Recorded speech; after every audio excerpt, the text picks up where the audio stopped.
Gracias por continuar en sintonía de Noticiero Hechos. Y esta tarde en el espacio de la entrevista estaremos conversando con el doctor Gonzalo Batres. Él es médico intensivista y actualmente reside en Alemania. Doctor, bienvenido a Noticiero Hechos y muchas gracias por concedernos este espacio. Encantado, Celia. Es un gusto para mí volver a estar con ustedes y poder informar a la población a través de su medio. Muchas gracias, doctor. Para comenzar, ¿cómo está la situación actualmente en Alemania, que sabemos que inició mucho antes que acá en el territorio salvadoreño con el proceso de vacunación? Sí, bueno, mire, estamos en lo que ya llamamos la tercera ola. Esto fue inevitable. De alguna manera se hicieron los esfuerzos en cuanto a las cuarentenas y advertir a la población para evitar esta tercera ola, pero la estamos viviendo. El gran problema es que las predicciones van a que esta va a ser una ola más grande en cuanto a número de pacientes, en cuanto a tiempo. Y el gran agravante que tiene es que la gran mayoría, estamos ya arriba del 80% de los pacientes infectados están siendo atacados por la cepa británica, que es más infecciosa y que no estamos tan seguros si puede ser más mortal, pero por el simple hecho de ser más infecciosa pueden morir más pacientes. ¿Cómo debemos entender lo que está ocurriendo, sobre todo en los países europeos, doctor?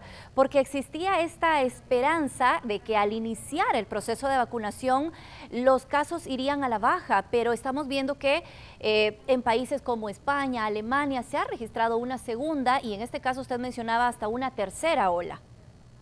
Sí, mire, lo que sucede es que el proceso de vacunación en Europa lastimosamente no ha sido el óptimo.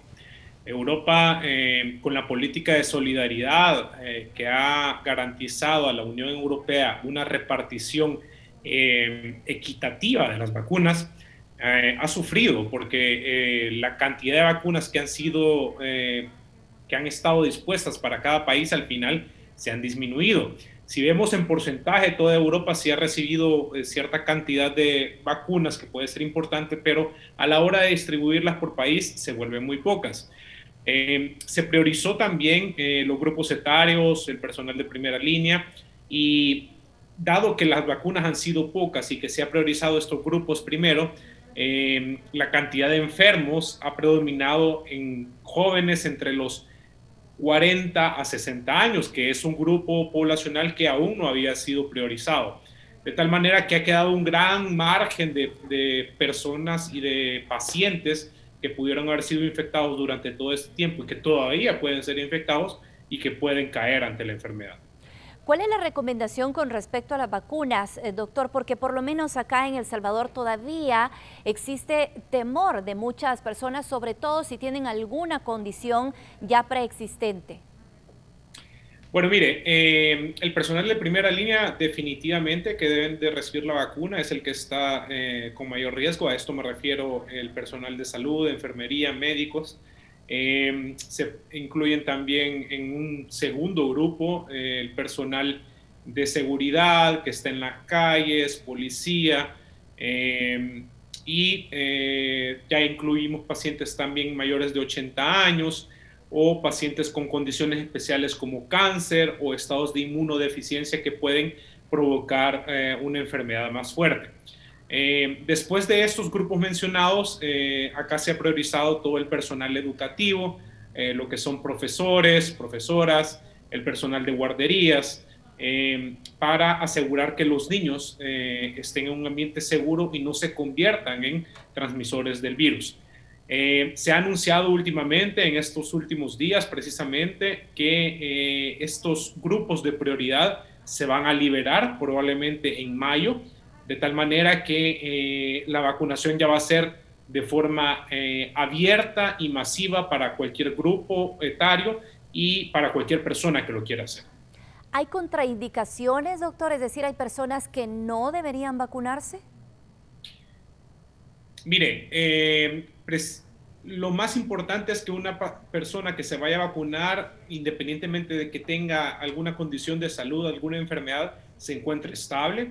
Hay pacientes que han estado convalecientes de algún proceso patológico que no pueden recibir la vacuna.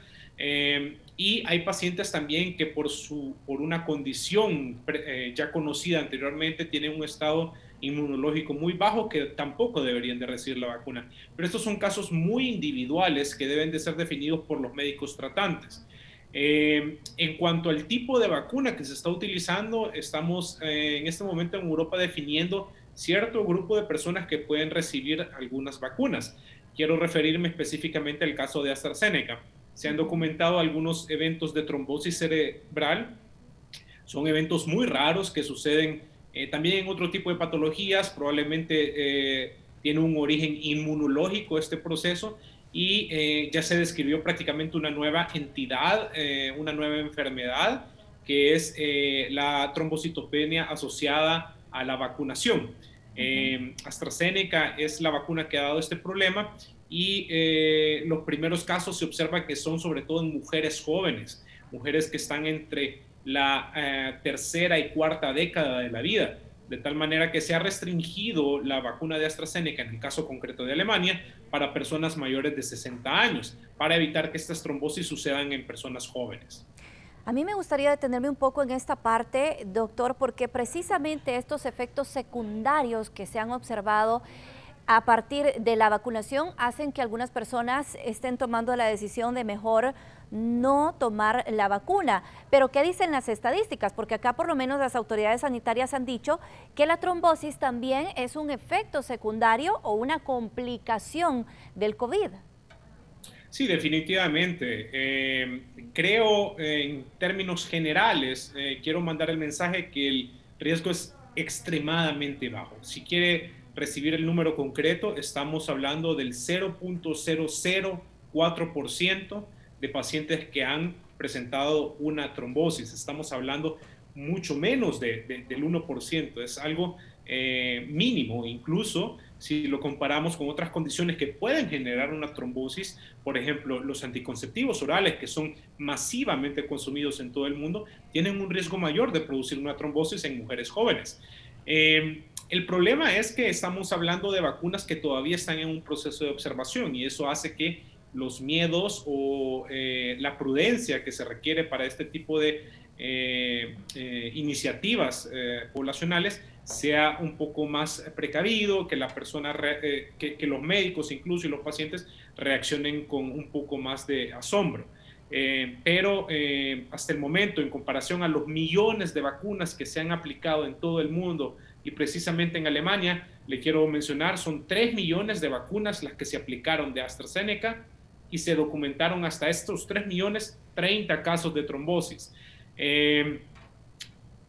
Sobre todo en pacientes jóvenes. Entonces, si nos vamos a pacientes ya mayores, este porcentaje del 0.004% incluso baja todavía. De tal manera que los beneficios de la vacunación son mucho mayores que el riesgo que puede correr la persona. ¿Cuáles son sus observaciones, doctor, desde Alemania, de cómo se está llevando ya el proceso de vacunación acá en El Salvador? Que, de acuerdo a lo que ha dicho el presidente, pues estaríamos mucho más adelante que otros países de la región. Mire, yo creo que definitivamente la clave de esta crisis mundial es la vacunación. El país que logre vacunar a toda su población es el país que va a salir adelante.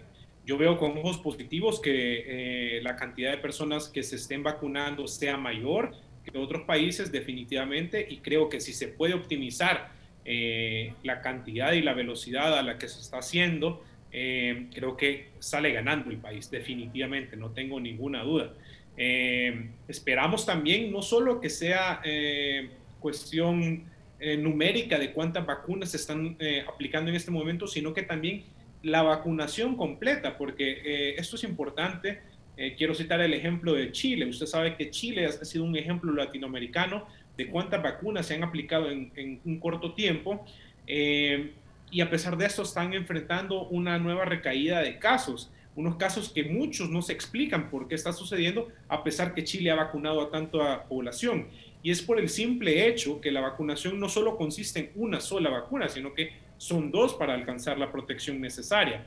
Si en Chile solo se ha vacunado la primera tanda, por decirlo así, o la primera rueda de vacunas que necesitan los pacientes, la protección que alcanzan no es la óptima. De tal manera que no nos podemos quedar en solo vacunar esta primera dosis, sino que tenemos que insistir en que los pacientes reciban la segunda dosis a tiempo. Doctor, quiero agradecerle por habernos acompañado en este espacio y me gustaría cerrar con las recomendaciones, si usted nos las puede reiterar. Si bien aquí pues estamos avanzando en este proceso de vacunación, las autoridades nos siguen haciendo el llamado también a no bajar la guardia, a seguir utilizando la mascarilla, el alcohol gel, a mantener estas medidas para que no tengamos repunte de casos. Definitivamente, creo que las medidas no las tenemos que disminuir, siguen vigentes a pesar de que estemos vacunados. Creo que es importante que si usted tiene duda de utilizar la vacuna o no, dependiendo de la vacuna que le ofrezcan, sé que en El Salvador hay distintas vacunas en circulación, lo platique con su médico de confianza, qué le dice, cuáles son las recomendaciones. Pero en general creo que la vacunación es la mejor estrategia que podemos utilizar todos para finalmente protegernos y volver a un estado de normalidad, que es lo que todos deseamos. Perfecto, doctor. Muchas gracias por habernos acompañado en este espacio. Encantado, Célida. Muchos saludos a toda la teleaudiencia y estamos siempre dispuestos a ayudar a su medio. Muchas gracias, doctor. Saludos hasta Alemania. Nosotros hacemos una pausa comercial y volvemos en minutos con más de Noticiero Hechos.